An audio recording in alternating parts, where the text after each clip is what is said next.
Ever notice Tony Stark's weird little habits that fly under the radar, but say a lot about who he is? One of them is that he almost never takes anything directly from someone's hand. In Avengers, when Agent Coulson tries to hand Tony a file, Tony refuses to take it until Pepper gives it to him instead. I don't like being handed things. Because I love to be handed things. In Iron Man 2, he buys strawberries from a street vendor wearing a gold watch, but doesn't take the strawberries when the vendor tries to hand them over. I don't like people handing me things. If you just drop that there, that's great. Across the entire MCU, only 3 people are able to hand something directly to Tony. The first is Pepper Potts. She hands him the file Coulson originally tried to give him. The second is his father, Howard Stark. In Endgame, Tony goes back in time to 1970 and meets his dad at a SHIELD base. Howard hands him a briefcase. Need your briefcase? And also asks Tony to hold some flowers for him. Congratulations. Thanks. Hold this, will you? Yes, sir. The third is Tony's daughter, Morgan. In Endgame, she hands him a leftover popsicle without hesitation, and he takes it. You done? Yeah? Now you are. 2. Another weird habit? Tony loves giving people nicknames.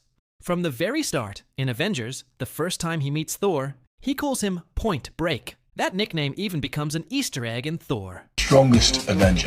Access denied. Damn you, Stark. Point Break. Welcome, Point Break. Thor's look has changed, so Tony gives him a new nickname. He does this with almost every Avenger. Captain America is Capsicle. You might have missed a couple things, doing time as a capsicle. Hawkeye becomes Legolas. Better clench up, Legolas. Spider-Man is Underoos.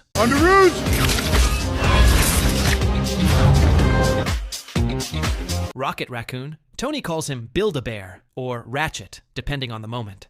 Honestly, in this exact second, I thought you were Build-A-Bear. Maybe I am. Ant-Man gets labeled Thumbelina. Thumbelina, do you copy? I've got eyes on the prize. It is go time. But the best nicknames are the ones he gives to villains. Loki is called Reindeer Games. Moved Reindeer Games. And Ebony Maw from Infinity War is famously dubbed Squidward. Things get lost, Squidward. These quirky little details aren't just for laughs. They show how Tony deals with the world. He uses humor and control in his own way, whether it's refusing to take things from people he doesn't fully trust, or giving everyone around him nicknames to keep things light when the stakes are high.